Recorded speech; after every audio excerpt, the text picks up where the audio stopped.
Hey there guys, and it's Matt Mattergross here coming at you with a new exciting league. My first ever Wi-Fi league, both personally and on the channel, is the NPCC. And, well, here we go. So, I did not upload a draft analysis, unfortunately, didn't have time, but I'll just run through the team right now. We drafted Genesect, phenomenal breaker, good steel type, decent speed, great setup options, phenomenal ability and download. We got Latios, great dragon type offensively, and can work defensively, gives us a defogger, and it's our super Z move user, so we can do a lot of fun tricks with that. Then we got Staraptor, which is just an amazing breaker and cleaner late game if you give it a Scarf or Bandit. Quick attack also can do work. We got a ton of tier 3s with Crobat, you know, the usual Chip, Bandit Brave Bird, great pivot, Defog Roost for utility, just great mon in general. We also got PZ, which is a great late game cleaner and sweeper with a dual dance set. Gets great coverage and gets adaptability, which makes normal type Z moves hit very hard, as this is our attack only Z move user. We also got Primarina and Embor, which are both great special breakers. Primarina also has great bulk. That gives did added to our Firewater Grass core and gave us a fairy to complete the Fairy Dragon Steel core. We got Breloom, which gives us Spore, powerful priority. Bullet Seed hits like a truck coming off that Technician. We also got Electros as a tier 4, which I got as a phenomenal pivot. Works offensively, works defensively. It's just very flexible other than its speed, which is always nice to have in them on. And then for our tier 5s, we got Rockers and the insanely bulky Piloswine, which also hits back pretty hard because of its typing. And Golurk, which not as bulky, but also does have better offensive sets. So both work. Both are also ground types. We have electric immunities. For this game, I brought an Assault Vest, Electros, a Soldew, Latios, a bulky Crobat with Defog, a Choice Scarf, Genesect that had a really funky set because of that Arcanine. I had to play around it very weirdly. A Porygon Z with Dual Dance, Z Tri Attack, and Dark Pulse to hit that Deblade, and a Specs Primarina. Dual Stab hit everything super hard with the exception of his, what's that thing? Tentacruel, but it does get Psychic to hit that, so it wasn't as big of a deal. Now, let's get into the battle here. So the biggest threats he has for my team are easily the Lopunny and the Arcanine. I am anticipating a lead from the Tentacruel, as that's his T-Spiker. He actually ends up leading with Arcanine. And the way he led with it, I actually expected a bulkier spread of Arcanine, especially when I saw that Intimidate. I was expecting this is probably bulky and especially defensive in order to handle my Genesect. Then he goes for Flare Blitz and reveals that he's offensive, and I was so confused at this point, because it was just not what I expected. He was not a boosting item, however he was max invested, and I was able to tell that from my calcs. I brought in my Primarina here,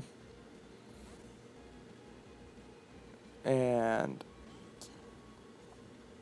Primarina, I actually do predict his switch in, and when the Psychic, I could tell he's AV almost max Spadef from this.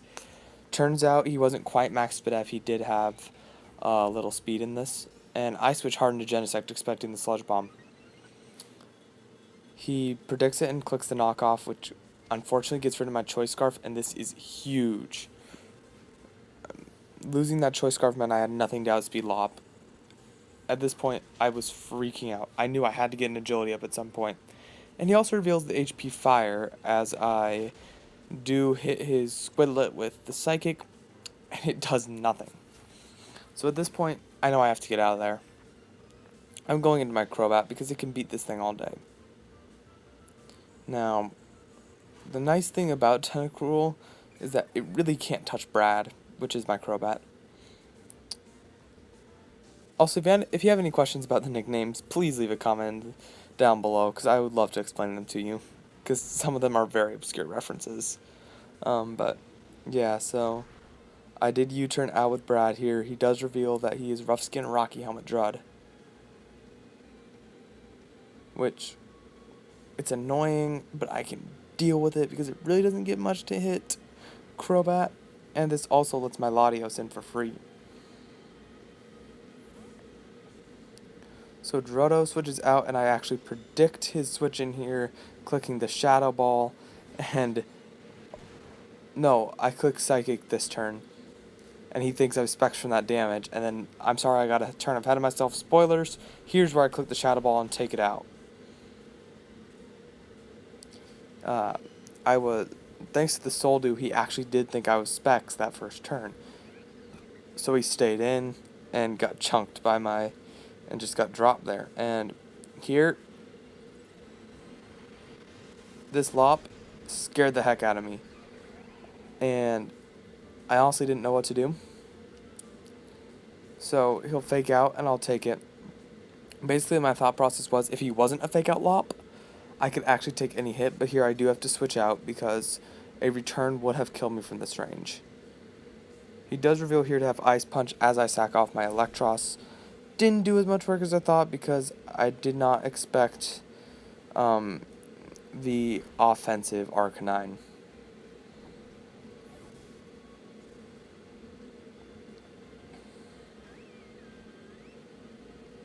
Unfortunately, Lop is such a huge threat. Now, this is kind of an interesting turn. So, I was trying to figure out where my Calc went wrong because he had a ton of speed in this thing, and I knew that from the way he outspun my Genesect. So I thought I could actually kill with 2 Moonblasts here, thinking I had miscalced. And then the second Moonblast is not able to kill. So it was an interesting turn of events. So luckily he does click Hidden Power here, predicting my Genesect to try to switch in. And I actually get to keep my Primarina relatively healthy. Now, he's going to bring in his Lopunny here, and I do have a little bit of defense investment. So, what I thought he was doing was expecting to have me to have no defense, and thinking that Return could kill, but no. He reveals to retaliate and obliterates me. At that moment, I almost quit that game because Max was just ahead of me in every way at this point in the match. But I do still have a way to come back, and it's with my Porygon Z. Basically, I needed to get it in on either the Zapdos or the Druddigon, because those were the only 2 things at this point I could set up on, assuming it was defensive Zapdos. Now here, I'm going to get into a little war with this Druddigon, because Super Fang makes contact, so I have to alternate between all my moves, making sure that I'm always in a range where he can't kill me with any of his mons that can actually outspeed me. So here I'm going to defog, keep those rocks off the field, because I need every ounce of health I can get on my PZ to live any of his potential priority. He goes for the pursuit there and does nothing. So here I'm going to Super Fang, chunk it, take the Rough Skin Rocky Helmet, because at this point I just want to make sure this thing is as low as possible, so late game if I need to pick it off, I can. Because I did envision a situation where it would be Crobat versus the world, potentially, and I didn't want that to happen. So here, I'm going to Roost Up, and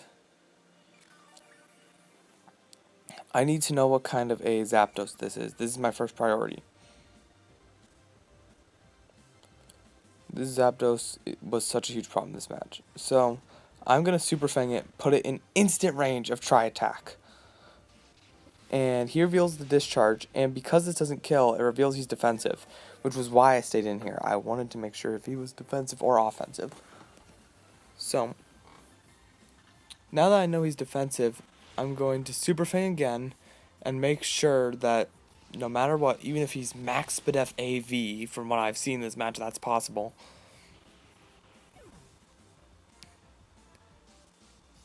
You know, if he was max Spadef AV, I could still kill with the Tri-Attack, not having to burn my Z move. That way I could save it for the Arcanine. So here, I know I have to set up an Agility. And he pairs me as I go for that Agility. And this was huge.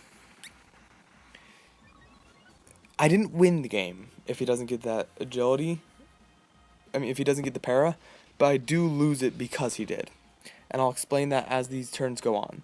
So pretty much, had he not gotten this Agility here, I mean, had he not got that Para there, right?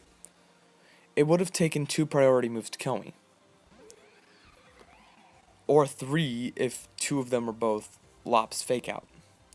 Now he's actually able to just kill with the Fake Out, but at this point, he would have had to have sacked either Druddigan or Loppa. Like, one of his remaining mons would have had to have been sacked in order for him to win this game. But because of that, so I actually do sack off my Latios, thinking I might have a chance to live, because I expected him to be Jolly, and none of the calcs had revealed his adamant nature, and if he was Jolly, I could have lived that hit. And then I go into Genesect, and this is an interesting play. So I do think he made the right play by going to Druddigan. And I do think I made the right play by clicking Psychic. Now, what's going to happen next is he goes back in, and actually what he was doing was he didn't have a move that could kill me without Retaliate being that move. Now, regardless of this, he would have won anyways, just because of the fact that he did have E-Speed on Arcanine, but it would have saved me some differential. It would have saved me some differential if he hadn't made that play. Great play to preserve that differential, Max, but well, actually, no, it wouldn't have, because he wouldn't have had to sack Druddigan. It would have been the same differential, but he got Lava Kill. It's higher in the BVP race. Good job. But, yeah. GG, Max. See you guys next week. This is Matt Metagross signing off.